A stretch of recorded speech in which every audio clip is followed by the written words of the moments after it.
Gusto ko pong mag-pray muna. Mag-pray po natin yung word of the day ni Lord. So let's bow our head po. Father God in heaven, we are ready to receive your word today. We are ready to receive your word today, Panginoon. We are waiting po, Panginoon, sa lahat ng mga bagay po na kailangan namin matutunan today, Panginoon. Lord, i-guide mo kami, Lord God, na matuto kami, Panginoon, sa bawat salita mo. And today, Lord God, we know that we have a lot of learnings, Panginoon, through your wisdom, through your words, Lord God. And this is my prayer in Jesus' name. Everybody shout out, Amen. Ayan, so huwag po kayo mag-alala kasi very short lang po ang ating mag-uusapan. And after that, we will celebrate po yung ating Christmas party ng ating church. And today po, ang ating pag-uusapan po is about if you have the faith, God has the power. Amen. Sino po dito ang nananampalataya kay Lord? Di ba? Siyempre lahat po tayo kailangan natin si Lord. And tayo po as a Christian, no, hindi po ibig sabihin porket Kristiyano tayo, wala na po tayong problema. 'Di ba? Lahat po ng Kristiyano, lahat po ng kumakapit sa Panginoon, sila po yung nagkakaroon ng maraming problema. Tama po ba? Lahat po ng mga may problema ngayon, dapat i-celebrate yan. Alam niyo kung bakit? Kasi tinetest po kayo ng Panginoon. Kapag nahihirapan po tayo, the more na nahihirapan tayo, the more na merong mas magandang plano si Lord sa buhay natin. Amen. And ngayon po, may isi-share po ako sa inyo na napakagandang verse na maaari po natin isabuhay yung verse na to kasi ang verse na to po ay talagang lahat po ng mga aral sa Bible. Yan po yung para po tayong nagugutom. Kailangan po natin ng Word of God every day. Kaya po tayo, kapag wala po tayong Word of God, mahina po tayo. And I encourage you po from today na kung kaya natin magbasa ng Bible, ando doon po lahat ng sagot na kailangan po natin. Let's read po sa Isaiah 9:6. Ayan po yung ating pag-uusapan for today. Sabi po sa Isaiah 9:6, "For a child is born to us, a son is given to us, the government will rest on his shoulders, and he will be called Wonderful Counselor, Mighty God, Everlasting Father, and Prince of Peace." Yung apat na nabanggit dyan, nakita niyo po ba yung Wonderful Counselor? Ano po ba yung, pag sinabi natin Wonderful Counselor, ano ba yung pumapasok sa isip po natin, no? Sa Hebrew po, ang wonderful po is miracle. Sa Hebrew po, ang ibig sabihin ng wonderful is miraculous. Ibig sabihin, tayo po ay binibigyan ng Diyos ng miracle sa buhay natin. The question is, are you allowing God to be your counselor in your life? Amen. Diba? Na-allow mo ba si Lord na maging counselor ng buhay mo? Amen. Minsan, sa sobrang busy natin sa buhay natin, trabaho, sino po dito yung may worker? Meron po ba ditong worker, employee? Sino po yung housewife? May housewife po ba dito? Marami. Maraming housewife. Halos. Ayan, halos lahat po housewife. Ngayon po, malalaman natin kung bakit ba natin kailangan maging counselor si God. Maging siya yung ating wonderful counselor. Let's go back to the word counselor. Sabi sa John 14:16, by designating the Holy Spirit in another counselor, Jesus in His essence, saying that He Himself had been a counselor for He went with them here on this earth. Ibig sabihin po, si Lord po, is nandito siya dito sa earth para po magbigay ng wisdom para po sa atin. Nung nandito po siya sa earth sa atin, binigyan niya po tayo ng karunungan na kailangan i-adapt natin sa buhay natin para maligtas po tayo. Si Jesus po ang nag-sacrifice para makapasok tayo sa pintuan ng eternal life. Amen. Now, kung hindi po natin i-allow si Lord na maging counselor ang buhay natin, hindi po tayo makakatanggap ng kahit anong miracle sa buhay po natin. Amen. So let's go back to the word counselor ulit. Paano po ba natin magiging counselor si Jesus Christ sa buhay natin? Number one po na dapat ginagawa natin every day is kailangan po, we have to connect. Ito na lang po. We have to connect. Hello? We have to connect Jesus Christ through our prayers. Amen. Kapag wala po tayong panalangin, hindi niya po maririnig lahat ng sinasabi natin. And ang prayers po, ang pinakamahalaga na dapat ginagawa natin every day to connect to God. Amen. Okay na po. Ay, sige po. Thank you po. So if you want to have miracle in your life, kailangan mo i-allow si Jesus Christ na maging counselor mo. Kasi hindi po pwede pong nagsisimba lang tayo dito, hindi po pwedeng nag-worship po tayo dito, pero wala po tayong devotion, wala po tayong sincerity and genuine heart to the Lord.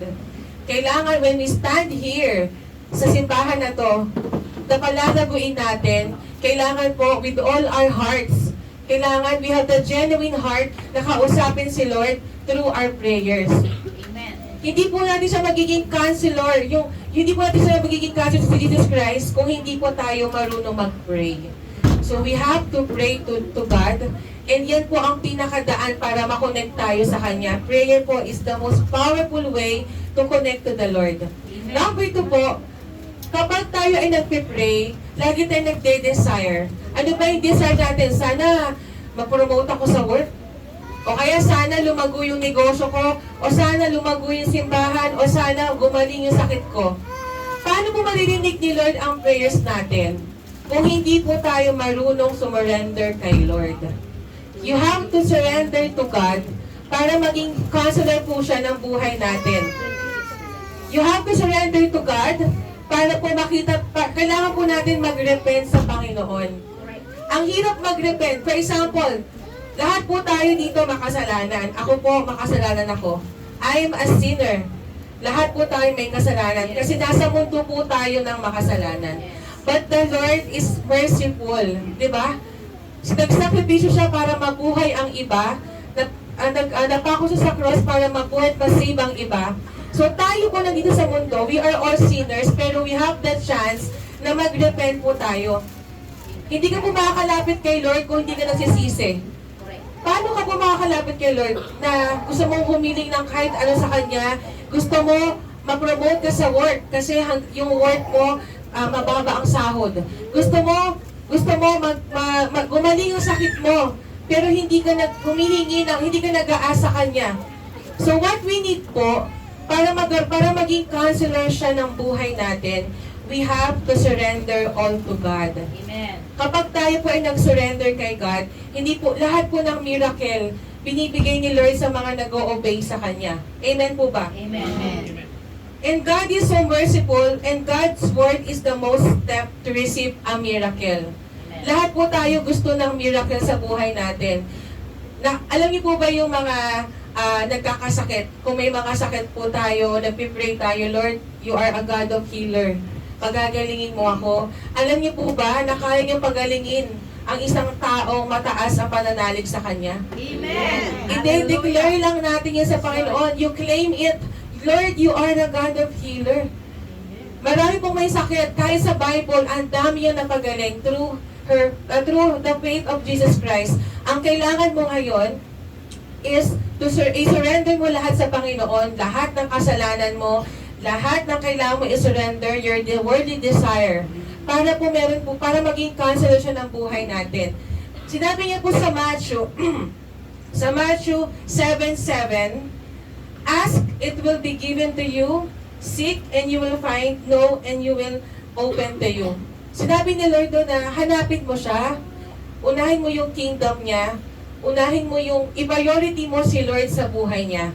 Alam niyo, sa akin sorry po mga kapatid kasi tawag ko doon sa alam mo mga sisters, through prayer is the power, yung pang testimony ko sa buhay namin mag-asawa, is yung mag-surrender kami sa Panginoon. Hindi po magiging counselor si Lord ng buhay mo, hindi siya magiging Father Almighty sa buhay mo kung hindi ka marunong humingi ng tawad sa Kanya at hindi ka marunong sumurrender sa Kanya. Paano ba tayo mag-surrender kay Jesus Christ? Ang hirap sumurrender kapag makasalanan tayo, di ba? Para kumari, nagkaroon ka ng malaking kasalanan, ang hirap bumalik kay Lord. kasi nagkasala ka na akala mo yung kasalanan mo wala nang kapatawaran. Pero no, God is so merciful. Inaantay ka lang yung lumapit sa Kanya para marinig niya yung mga panalangin mo. And Jesus is a loving Father. Kailangan mo siyang i-accept. I-accept si Jesus Christ as your Lord and your Savior, your provider, your Redeemer, your healer, and your God of more. And yes, we go to church. Marami pong Kristiyano, fasten your seatbelt. Marami Kristiyano po ang nasisimba. Pero wala po doon yung heart nila kay Lord. Wala po yung heart nila kay Lord. Kasi po bakit? Dati po akong ganon. Way back 2018, nag-start po kami mag-asawa ng negosyo. Si Mama Pel po ang aking, nag-i-invite sa akin mag-church sa Christian. Doon po sa kabila. Tama po, Mama, di ba? Sa kabila. Si Mama Pel po yung naging way ko na makilala ko si Lord. Pero, ang testimony ko dyan, nung niyaya ako ni Mama Pel 2018 hanggang 2021, lagi niya ako kinukumpay, mag-church ka. Nag-church ako. Pero, inaamin ko po, hindi po ako aligned kay Lord mga panahon na yon. Physically present po ako, pero hindi po ako belong that time kay Lord. Kasi puro worldly desire po ang gusto ko sa mundo. Hindi ko po naisip, hindi ko po siya priority, hindi ko po siya kailangan ng mga panahon na yon. Imagine yung ang tagal kong Kristiyano, pero itong taon lang po, since January po, masasabi ko na doon lang po ako naging totoong Kristiyano. Dahil po tayo po ay nasa worldly things, makasalanan tayo eh. Ayaw natin ng kinokorek po tayo. Hindi ka totoong Kristiyano kung hindi ka marunong mag-accept ng correction. Dapat Kristiyano tayo, nag-a-accept tayo ng correction sa buhay natin. Kasi si Jesus po, dinala tayo sa posisyon na to para matuto tayo, para mag-grow po tayo. Hindi po tayo yung hindi po tayo yung parang, Lord, gusto kong yumaman. Payayamanin ka ba ni Lord kung mayabang ka? Hindi. Pwede kang payamanin. Pwede kang payamanin ni Lord. Padadaanin kayo sa, ay, yumaman ako. Yes, may mga pera ako. Pero after that, makikita mo, mawawala lahat sa'yo. Kasi hindi ka naka-align kay Lord. So, kailangan po, if you want to be si Jesus Christ maging counselor natin sa buhay natin, you have to accept genuine si Jesus Christ sa buhay mo. Hindi po pwede yung simba-simba lang tayo. Kasi ganoon po ako dati. Simba-simba lang ako. Akala ko pag nagbigay na ako, pwede na. Akala ko kapag okay na. Tapos, hindi ko naman sinasabuhay yung pagsisimba ko dati. Paglabas ko ng simbahan, back to my life na po. Lahat po ng kasalanan yan. Hindi ko iniisip, ano ba yung magiging punishment kapag nagkaroon tayo ng kasalanan? Akala po nila, pinapunishment ni Lord yung mga makasalanan. Sa tingin niyo po ba pinapunishment ni Lord yung makasalanan? Si Lord po napaka-merciful. Ibibigay niyo po yung sitwasyon sa inyo ng napakahirap. Mahihirapan ka, mawawalan ka ng pera, wala kang pera, mawawalan ka ng trabaho. Pero binigay, kung engineer si kuya, engineer, architect, binigyan ka ni Lord, dapat grateful ka kasi architect ka eh. Binigay, mahirap, maraming mga bagay ngayon na hindi tayo grateful sa binibigay ni Lord. And that position, na isa kang architect, grateful ka na. Amen. Isa kang businesswoman, dapat grateful ka na. Gumaling ka sa sakit, dapat pinagaling ka ni Lord, dapat grateful ka na. The more na hindi po tayo aligned kay Lord, kapag gumaling ka, magre-reklamo ka pa, Lord, ano ba yan? Nagkasakit na naman ako. Hindi po yung gusto ni Lord. Ang gusto po ni Lord, every single moment po, kahit may piso ka lang sa bulsa mo, dapat pinapasalamatan mo yan. Hindi ko po pwedeng, marami nga dyan po, di ba? Mayayaman po sila. Sabi nga po di ba sa Bible, ang hirap ng mga mayayaman makapunta sa langit. Di ba? And ngayon po, because Jesus loved us, pinapadaan po ni Jesus sa mga tao kung paano ba makare-reconnect, paano ba tayo makakakonect kay Lord. Sabi nga po, di ba, sabi sa Isaiah 9:6, He is the Almighty God. He is the Almighty God. He is the Prince of Peace. He is Everlasting Father. Bakit kaya siya Everlasting Father? Kasi po, ang Diyos po, ang kumukup sa atin, siya po yung Ama natin, siya po yung Father na buhay. Wala po tayong ibang lalapitan kapag meron tayong pain and suffering. Kung nagsasuffer ka ngayon, sila po dito ang aamin na may pinagdadaanan. Wala may pinagdadaanan? Amen! Wala may pinagdadaanan! Okay. Amen, yeah, wala pinagdadaanan. Pero lahat na may pinagdadaanan ngayon, kapag na kay Lord ka na, hindi ka matatakot sa pagdadaanan mo. Kapag na kay Lord, kapag alam mo naka-align ka kay Lord, hindi ka mawawalan ng pag-asa. Amen. Alam niyo kung bakit? Kasi sinabi niya dito, siya yung mighty God. Siya yung namumuno sa sangkatauhan. Siya po ang namumuno sa kaayusan natin. Siya po ang Prince of Peace. Yun po yung Prince of Peace na tulay na pagitan na kung saan po makakapasok tayo sa eternal life. Amen. So bakit po kailangan natin kumonek kay Lord? Alam niyo po ba kung bakit kailangan natin kumonek kay Lord? Minsan sa buhay natin, piso lang ang pera natin. Ako, aamin ako. Minsan sa buhay ko, piso lang po ang pera ko. Businesswoman po ako, ha? Pero dumating ako sa point na piso lang ang pera ko. Diba? Ganon kagaling si Lord. Diba? Sino po dito yung walang trabaho, pero nagsisimba pa rin? Amen. Diba? Amen. Wala kang trabaho. Ilalakad ka lang naman eh. Diba? Lakarin mo na. Huwag ka nang tamarin. Kasi alam niyo kung bakit? Si Lord, magaling po siya. Kasi si Lord, ang aking isa sa mga gusto kong i-share sa inyo is yung naging counselor siya ng buhay ko. Siya po ang nagbago sa buhay ko. Isang miracle po ang ginagawa ni Lord sa isang tao. Alam niyo ba kung ano? Unang miracle na ginawa ni Lord sa buhay na mag-asawa is a character. Binago po ni Lord ang character ko. Kasi dati, mag-pride po ako eh. Yan, pag inaaway ko po si Joey, kahit isang buwan, di ko siya kakausapin, okay lang. Ganun po kataas yung pride ko. Ganun po ako kataas ng pride sa mga tao. Pero God changed me. Binago po ako ni Lord dahil simula po nung inaccept ko siya as Jesus Christ, as my Savior, grabe po yung ginawa niya sa akin. Doon pa lang sa character, hindi ko na inaaway si Toti. Natitimpi na ako sa kanya. Marunong na ako magtimpi. May self-control na ako. Yung fruit of the Holy Spirit. Dati, konting ganyan kami dalawa. Pero ngayon, grabe si Lord. Binago ko ni Lord through sa character. At para sa akin po, miracle yun. Amen. Ang hirap po magbago. Totoo, di ba? Ang hirap tanggalin yung pag-iinom ng alak. Ang hirap tanggalin yung pagsasalita sa ibang tao. Ang hirap tanggalin po ng pagyoyosi. Ang hirap tanggalin po ng mga bagay na worldly things.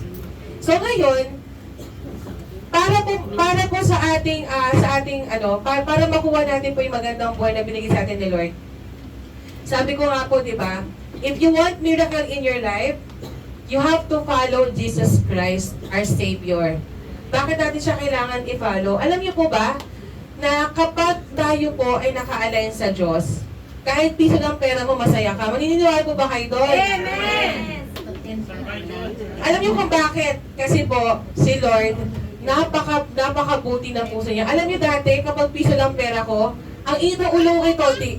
Ay, sinasabi ko po sa inyo. Talaga pong, ang init ng ulo ko pag wala akong pera. Pero binago ako ni Lord eh. Nung piso na lang yung pera ko, nagpapasalamat pa ako, may piso ako. Nagpapasalamat pa ako, may piso daw siya.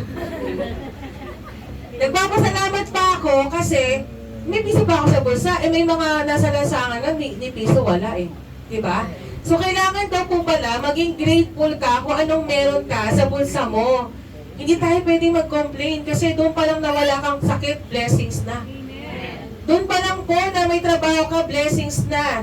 Doon pa lang po na may negosyo ka, blessings na. Ngayon po, isang bagay po ang dapat nating malaman para tayo po ay lumago. Lumago as individual at lumago po yung pangkalahatan natin. Amen. Sabi po sa Matthew 6:33, ito po pinaka-favorite verse ko po ito eh. It is reminder to prioritize God in every little thing we do. Itong verse na to, kapag inuna mo yung kingdom niya, when you seek God po first, dati po kasi, may, di ba, since 2018 po, nangyaynegosyo na kami ni Joey. 2023 last year, binagsak po lahat ng negosyo namin. Lahat, zero po, lahat. Tinanggal po ni Lord sa amin negosyo, tinanggal po sa amin yung pinagkakitaan namin, tinanggal po yung mga work na, pati mga empleyado po namin, hindi naman namin mapapasahod. So, kailangan po namin tanggalin lahat. Kasi wala na po kami pampigay ng pampasahod. So, bakit tinanggal lahat din ni Lord sa amin na mag-asawa? So, syempre, wala na kami pagkakitaan. That time, wala rin trabaho si Joey. But sabi ko sa verse na to, sabi ko nung walang-wala na kami, Lord, bakit mo to ginagawa sa akin? Bakit walang-wala na ako ngayon? Samantalang dati, milyon po, pumapasok sa amin pera. Pero wala po kami. Lagi nawawala, lagi nauubos, walang nangyayari. So, doon ko tinanong si Lord and I pray, sabi ko, Lord, bakit walang-wala kami ngayon, nagkakautang-utang pa kami? Kasi wala kami pang puhunan eh. Pero sabi ni Lord, seek the kingdom of God above all else and live righteously and He will give you everything you need. Alam niyo po ba yung verse na yan, yung pinakawakan ko? Nung mga panahon po, na kahit piso wala po kami.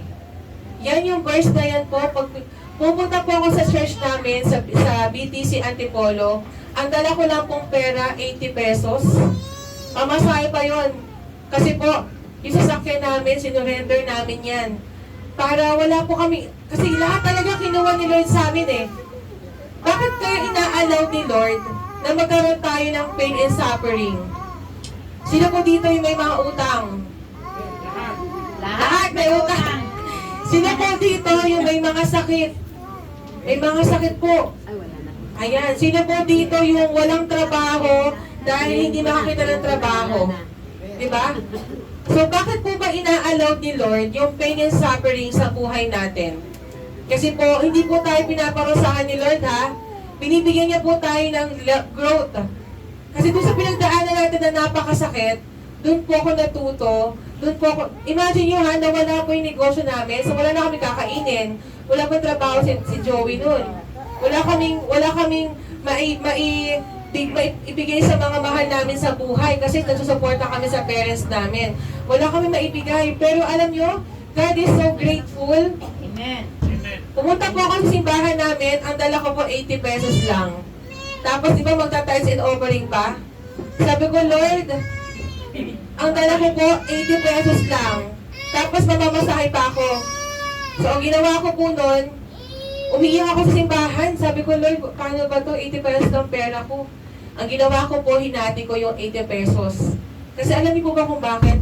Nung mga panahon na binibigyan tayo ng blessings ni Lord, hindi natin siya nakikita. Kasi marami tayong pera eh. Nung nawala na, yung mga blessings na yon, doon natin siya hanapin. Isisig mo ngayon si Lord na, Lord, wala na akong pera. Mali pala yung gano'n, no? Kailangan pala, kapag tayo po ay binibless ni Lord, uunahin mo talaga yung kingdom niya. Kapag nag-church po tayo, paano lalago ang church natin? Kailangan po kapag may 1,000 tayo, 1,000 pera mo.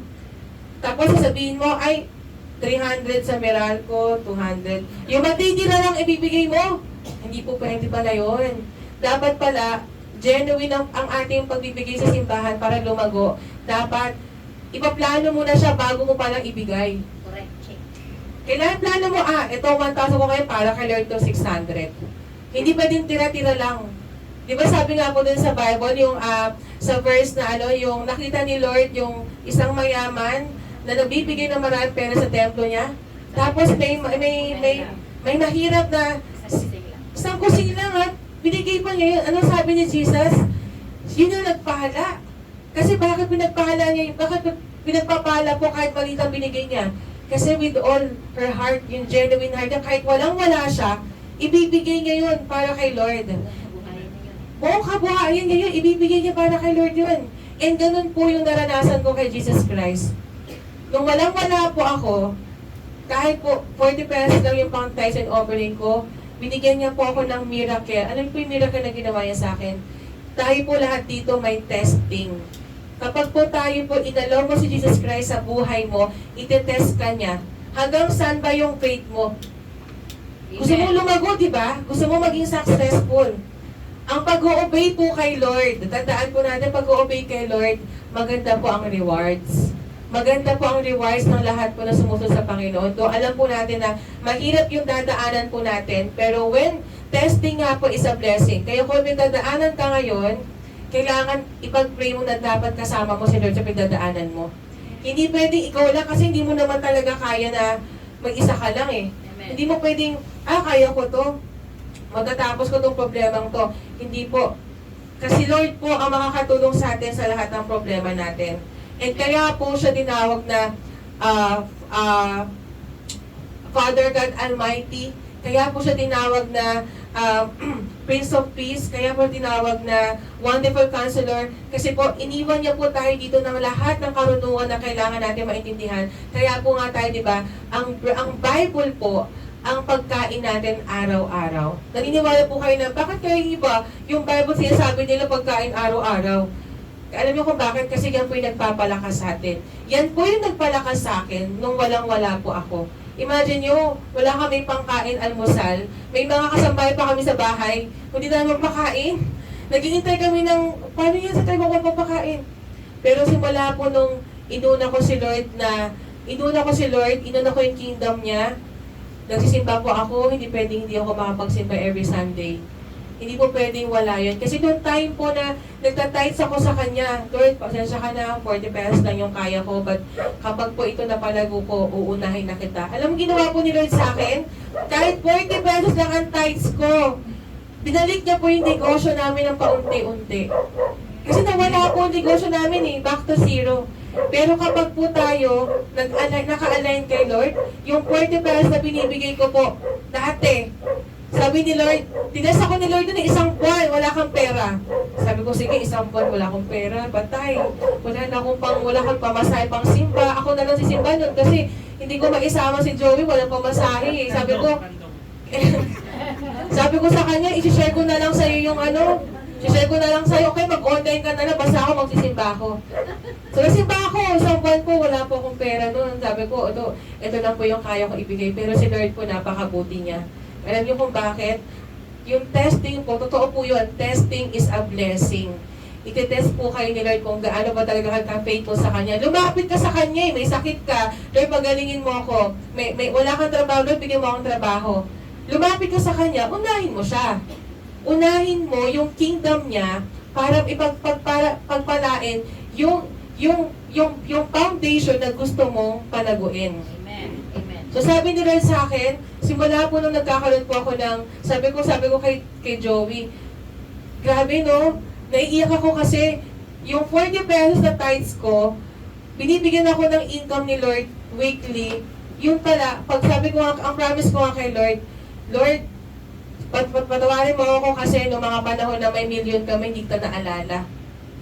Yung mga panahon na meron kami, hindi ako nagsiserve sa'yo. Pero sabi ko nga, kahit wala akong pera ngayon, magsiserve pa rin ako sa'yo. And ang sabi ni Lord doon, kapag pala tayo nag-obey kay Lord, hindi mo na iisipin na kung ano yung kakainin mo kinabukasan. Totoo pala, dati di ako naniniwala doon na, paano yan? Paano mangyayari na bukas nga, ngayon nga, piso ng pera ko, tapos bukas may kakainin pa ako, wala nga akong pambili. Totoo pala yun, na seek God first, and lahat ng mga kailangan mo, ibibigay ni Lord sa'yo. Kailangan mo, you have to trust Him. You have to believe Him. Kailangan maniwala ka, kailangan i-claim mo. I-claim mo sa Kanya na, Lord, you are my counselor. Ikaw po yung buhay ko. Sa'yo ako nabubuhay araw-araw. Kung baga parang kailangan mong ibigin si Lord Diba doon nga po sa Bible, marami siyang miracle na nawala po yung mga sakit ng mga tao. Doon pa lang po miraculous po. Ang dami niyang pinagaling. Naniniwala po ako na God is healer. Amen. Kailangan mo po siya kausapin. Lord, you are my healer. You are my Savior. Pagalingin mo ko. You have to claim it. You have to believe it. Hindi yan ibibigay sa'yo ni Lord kung wala kang pananampalataya sa Kanya. And sabi nga po dun sa sabi po dun sa sa sa Matthew 6, yung seek the kingdom of God, isa po yan sa mga verse na hindi ko makakalimutan kasi when I prioritize God, yung business po namin, yung isang taon na, Lord, paano ko babayaran yung milyon? Paano ko babayaran yung manufacturer namin na million po ang kailangan bayaran? Imagine niyo po, milyon yung kailangan bayaran. Pero nung nag-obey po kami kay Lord, isang buwan lang po binigay niya sa amin yung problema, tapos na. Amen. Ganun po kagaling si Lord sa mga tao na go-obey sa Kanya. Kaya po kung meron tayo, kung inaalaw mo si Jesus Christ ngayon, you have to allow Jesus Christ as your counselor sa buhay mo. Pray harder. Kung nahiya kayong magdasal, pumunta po kayo sa isang room na kayo lang. And i-worship niyo po si Lord. Kapag po tayo sa simbahan, bakit tayo nagpe-praise and worship? Di ba nagtataas tayo ng kamay? Because kailangan natin siyang i-worship. Because God wants na i-worship natin siya. Yun kasi yung love na hinihingi niya sa atin eh. So tayo po, when we pray to God, kailangan po, genuine po tayo. Alam niyo po ba, sa totoo lang po, dati, ang desire ko po sa buhay ko magkaroon ng bagong sasakyan. Kasi businessman po yung asawa ko, tapos businesswoman. Ang gusto ko po magkaroon ng magandang bahay. Yung malaki. Ang gusto ko po yung anak ko si Jorel, magkaroon ng magagandang gamit. Kumbaga lahat po dati, worldly things po, ang nire-request ko kay Lord. Uy, bigyan mo ko nito, bigyan mo ko nito. Mali pala yun. Pwede po tayo humiling kay Lord. I-desire po natin yung gusto natin sa buhay natin. Pero kailangan po, magpag-guide ka kay Lord.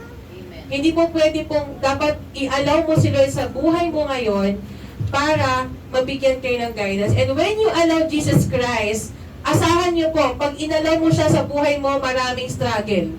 Tama po ba? Amen. Kung kailang inalaw ko si Jesus Christ, ano ba yan? Ang daming problema. Bakit ganoon?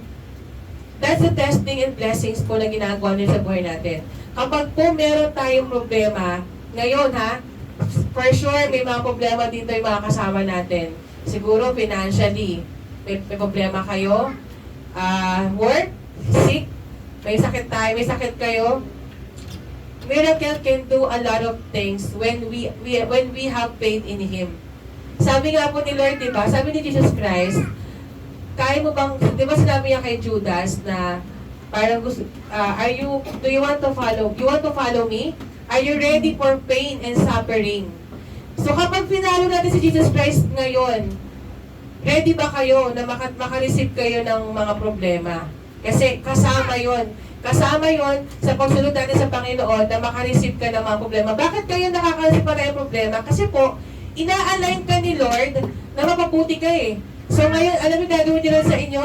Tatanggalin niya lahat ng hindi tama na ginagawa niyo sa buhay. Amen. At doon po kayo mag-start mag-process connecting to God. When you align to the Lord, i-align mo ko sa, tanggalin mo po lahat ng wrongdoing sa buhay ko. Alam niyo po ba na nung nagpa-align ako kay Lord, nagpa-guide ako, tinanggal niya lahat ng mga importanteng tao sa akin. Tinanggal niya kaibigan ko, yung kaibigan kong mga mapapera. Tinanggal niya yan. Kasi ang surroundings po namin is business people, di ba? So, nasa paligid kami ng mga, ang sinasamba, pera. Pero nagsabi ako na, Lord, I need you po. Kailangan kita, i-guide mo ko. Kung saan mo ako dadalhin, doon ako. Tinanggal niya lahat ng kaibigan ko sa business industry. Siyempre, masakit sa akin yun kasi mga kasama ko yun eh. Pero, hindi kasi siya align sa akin. Hindi pwede umalayin tayo sa mga tao na hindi makakatulong sa growth natin. At okay lang po yun na may matanggal na tao sa buhay natin na hindi makakatulong sa growth mo. Kailangan natin i-accept na may tinatanggal si Lord, may pruning. Diba? Lahat po tayo nagkakaroon ng pruning. Amen. At mahirap po ang pruning. Pero sabi nga po, diba, there's always a big reward sa mga nag-o-obey kay Jesus Christ. Paano ba tayo mag-start mag-obey kay Jesus? Number 1 po, malapit na po ako matapos. Konting-konti na lang to. Number 1 po, paano siya magiging, paano natin siya dadalhin sa buhay natin? ano ba yung kailangan natin gawin para mas lalo tayong kumonect kay Lord? Kasi lahat po tayo may panalangin eh. Lahat po tayo gustong magtagumpay, maging successful, pero hindi po mangyayari yun kung tayo po ay nasa maling landas. So kailangan po, we need po to surrender all to God. I-surrender mo po yung lahat ng meron ka. Bakit po ba sinurrender lahat ng meron ka? Ako po sinurrender ko po lahat ng meron ako. Sabi ko, tinanggal ni Lord lahat ng meron kami. And sabi ko, ikaw na Lord, bahala kung saan mo ako dadali ng tama. Number 2 po, kailangan po natin i-accept sa buhay po natin na yung pagkakamali. Acceptance po. Kailangan we have acceptance sa buhay natin. Iko-correct ka po ni Lord sa buhay mo ngayon eh. Kailangan i-correct ni Lord lahat ng mga maling ginagawa natin. Pero wag po kayo mag-alala kasi lahat po tayo nagkakasala dito. Ang maganda po doon, meron po tayong repentance. Araw-araw pwede kang mag-repent. Save your soul. I-save mo na yung soul mo habang buhay ka pa. Diba? Kaya nga po tayo, hindi po tayo totoong Kristiyano. Hindi po tayo totoong Kristiyano kung hindi po tayo nagde-disciple. Alam niyo po ba yun? Kailangan po ang mga Kristiyano nagde-disciple. Kasi sabi ni Lord, share the gospel, ikalat mo yung good news na kailangan natin i-share sa mga tao. And if you are true Christian, huwag kang mahiya na mag-share ng mga salita ni Jesus Christ. Kaya po sabi niya doon, unahin mo yung kingdom niya, unahin mo yung i-priority mo siya, and siya na po bahala sa lahat ng kailangan natin.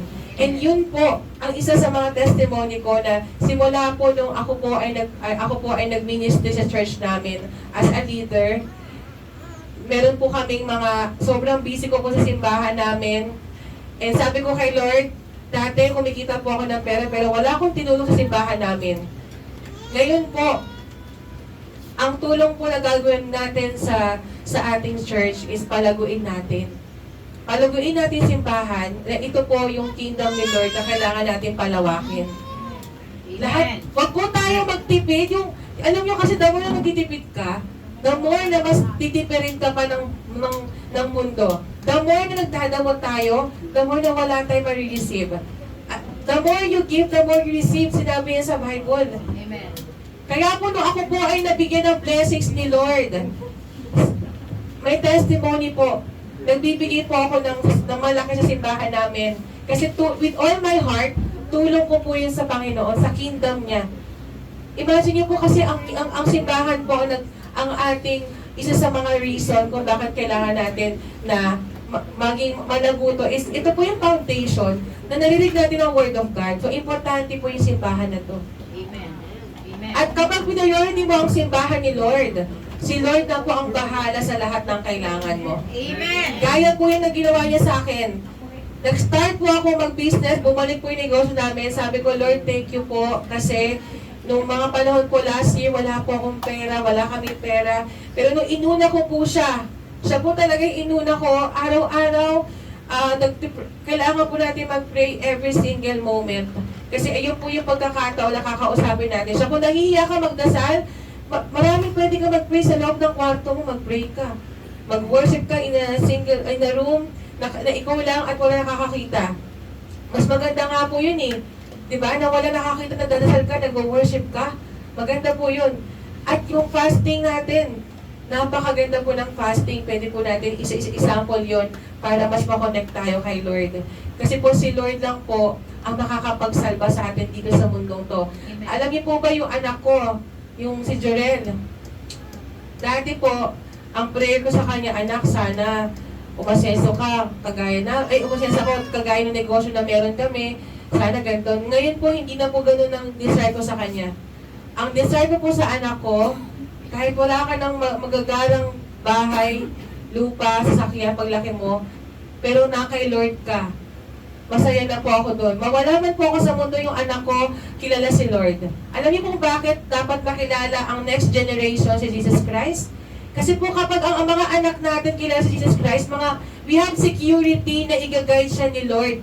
Gaya ng pag-guide niya sa buhay natin. Gaya ng pag-guide niya sa buhay ko, na-guide niya ako sa mga wrongdoings ko, sa mga pagpapabaya ko, pero ngayon po, tingnan, ang laki po ng binago ni Lord sa buhay namin.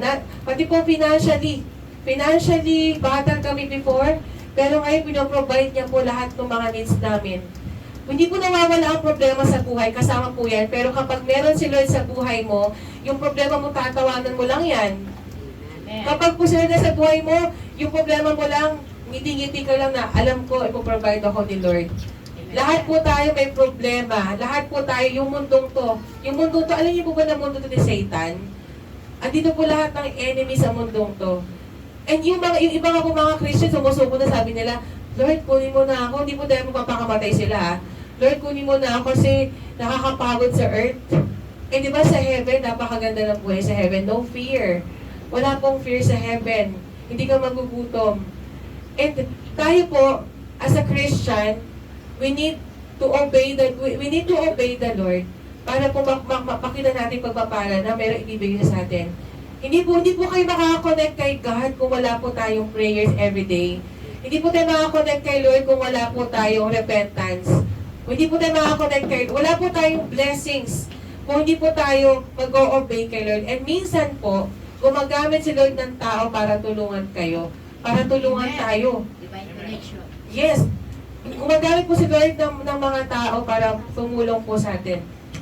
And lastly po, sabi ko nga po, di ba, ang question po natin is, will you allow Jesus to be your counselor in your life? Ina-accept po ba siya ngayon sa buhay mo, na siya po yung magko-correct ng buhay mo, siya po yung mag-guide sa'yo? Kapag naka-align po tayo kay sa Panginoon, kaya niya paluguin yung piso sa bulsa mo.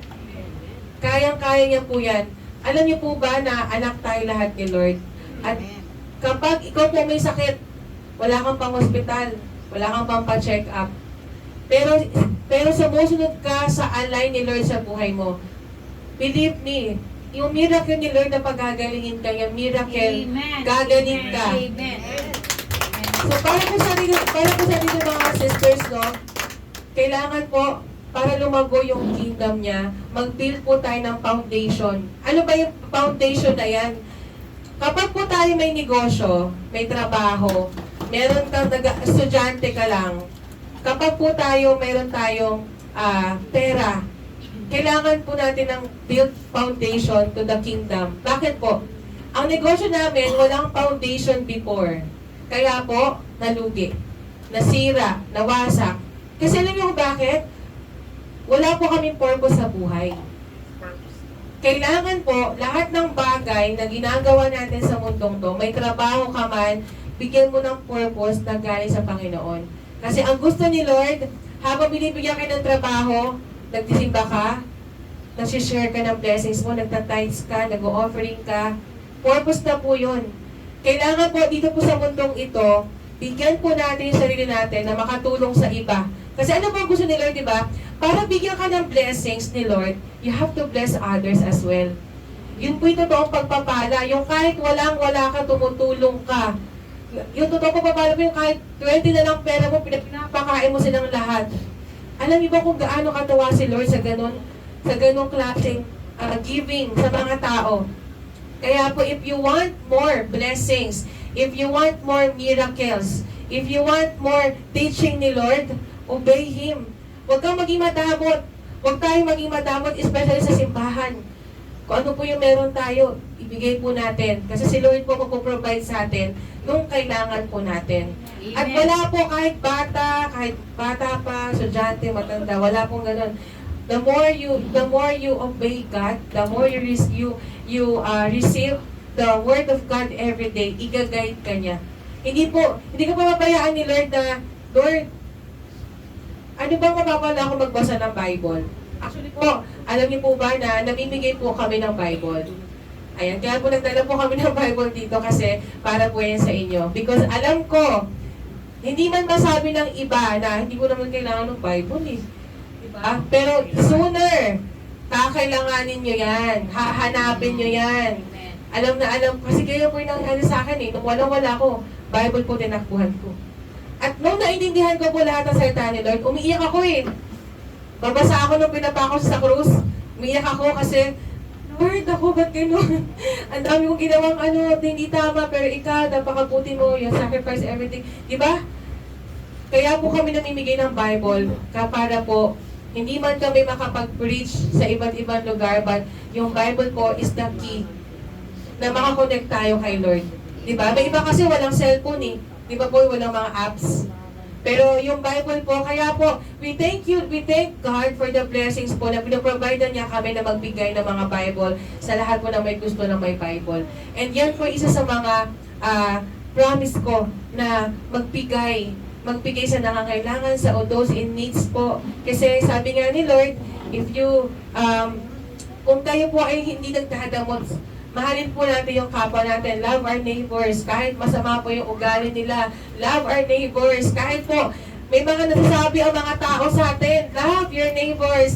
Kahit po nasasaktan na tayo na may naririnig tayo hindi maganda sa ibang tao, mahalin pa rin natin sila. Kasi bakit po? The Lord will fight for you. Si Lord po ang si Lord po ang bahala sa mga kaaway natin. And today po, we want po na this church, we pray for this church po na alam po may reason si Lord bakit niya ako dinala dito. May purpose po si Lord bakit niya kami dinala dito. And I believe po na lahat po tayo, kung meron po tayong pinagdaanan, accept Jesus Christ as your counselor. Accept Jesus Christ as your Prince of Peace. Lahat po yun, kaya i-provide ni Lord sa atin when we know na si Lord po ang dapat nating uunahin. Unahin po natin si Lord sa buhay natin. Pag-gising sa umaga, pray. Kung wala po kayong time mag-pray sa gabi, actually ang prayer kahit saan yan, di ba po? Kahit saan yan. Pero if you want to connect to the Lord, prayer is the most powerful way to connect to Him. Kung di po tayo nakakapag-fasting, pray pa rin po tayo. Masasagot po ni Lord yung mga tanong mo kung mag-pray ka sa Kanya genuinely. Sabi ko nga po, di ba maraming sakit na gumaling dahil sa paniniwala, dahil sa belief natin that Lord is our healer. So ngayon po, sa ating mga brother and sister po, no, gusto po namin na i-share sa inyo yung nangyari po sa buhay namin na from the zero, na binangon kami ni Lord through His wisdom na dapat po pala kapag tayo ay Kristiyano, aralin natin yung Word of God. Word of God is the key po para mapunta tayo sa tamang alignment. Minsan nga po, di ba kapag tayo, wala tayo, may problema tayo. Pag may problema ka ngayon, tunay may Bible tayo ibibigay mamaya, may problema ka ngayon, punta ka sa Bible. Di ba? Bago tayo magbasa ng Bible, we need to pray. Ipag-pray po natin yung babasahin natin na, Lord, give me wisdom, give me knowledge, bigyan mo ako ng karunungan para maintindihan ko yung mga salita mo. And the Lord would answer you. Through His Word in the Bible, sasagutin niya yung mga tanong mo. Amen. And thank you, Lord, for this community po na actually po, we're excited na marami pa kaming, dapat po kasama namin si King. Kung kilala niyo po si King Tetelestay, is a part of our ministry, kaya lang wala po siya today. But sooner po, kung pag may time, pwede siyang magbigay po ng mga learnings about the Word of God and the Bible. And sa lahat po na dito ngayon po, I encourage you po today na makareceive kayo ng Bible. I encourage you po na basahin nyo araw-araw. Kahit po ano lang, chapter 1, tapos the next day, chapter 2, kung nade-devotion po kayo, mas maganda kasi po ang devotion ay napakagandang ginagawa sa mga Kristiyano. Ang devotion po ang pinakamahalaga kasi kapag nade-devotion tayo everyday, nagiging alignment yung gagawin natin eh. Hindi tayo lumilis kapag meron tayong devotion araw-araw kay Lord. So ngayon po, meron po kaming Bible na inihanda para sa inyo and yun po ay babasahin natin araw-araw. Yan po yung protection po natin through Jesus Christ, na makakonect po tayo sa Kanya. Wala pong imposible kay Lord. Wala pong imposible sa Panginoon kung tayo po ay maniniwala sa Kanya. All you have to do po is to trust Him, to obey Him. And lagi mo tatandaan na kapag si Lord po na sa buhay natin, hindi mo kailangan problema sa kinabukasan mo. Hindi mo kailangan problema kung ano ang kainom bukas. Kasi bakit po? Araw-araw ko nakikipag-connect sa Kanya eh. Lord, wala po kaming pagkain for the next following days. Lord, you have to pray. Kasi anak ka ni Lord eh. Nag-obey ka sa Kanya, huwag kang mahiya magdasal. Mahiya ka magdasal kung nagdadasal ka pero hindi ka naman humingi ng tawad sa Kanya, o hiling ka na ng hiling sa Kanya, baka wala tayong makukuha yes, no, maybe answer. All you have to do po, para maging counselor sa buhay natin. Pray po every day. Mag-repent po tayo and i-accept natin si Jesus Christ as our Savior. Ayan. Can we all stand up po and we pray? Thank you. Father God in heaven, Lord God, maraming salamat po sa araw na ito, Panginoon. Thank you, Lord, for your wisdom, Lord God, na ibinigay mo sa amin, Panginoon. Lord, maraming salamat po sa mga taong ito, Panginoon, for the life, Panginoon, na kasama ka namin everyday, Panginoon. Lord, this community, Panginoon, Lord, I pray, Panginoon, na mas palaguin mo to, Panginoon. Mas bigyan mo, Lord God, ito ng more blessings, Lord God. Lord, samahan mo kami sa araw na ito ngayon, upang magpatuloy po ang aming paglilingkod sa inyo at magsalo-salo po this Christmas party, Panginoon, na binigay mo sa amin. Thank you, Lord, for the opportunity, Panginoon, na mas makilala ka, mas lumapit sa inyo, Panginoon. And through you, Panginoon, alam po namin na you are the God of provider, you are the God of healer, Lord God, you are the God of all, Panginoon, you are our Savior, Panginoon. Thank you, Jesus. Thank you for everyone's life, Jesus. Thank you po sa pagpapala mo sa bawat isa, Lord God. Lord, I pray, Panginoon, na kung meron man pong pinagdadaanan ng bawat isa, Lord God, pumasok ka sa buhay nila, Lord. I-guide them, Lord God. Guide their hearts, O Lord God. So, give them, Lord God, the true direction, Panginoon, na kung saan mo sila dadalhin, nandun ka, Panginoon. Thank you, Jesus, sa buhay po ng mga tao dito, Panginoon, na patuloy mo po, Lord, gabayan ang bawat isa na nandito po ngayon. And Lord, I pray na this church, Panginoon, paluguin niyo po, Lord God. Paluguin niyo ito, Panginoon, ng buong overflowing blessings, O Lord. Thank you, Jesus. We honor you, Jesus Christ. We honor you. We love you, Jesus Christ. And this is our prayer. In Jesus' name we pray.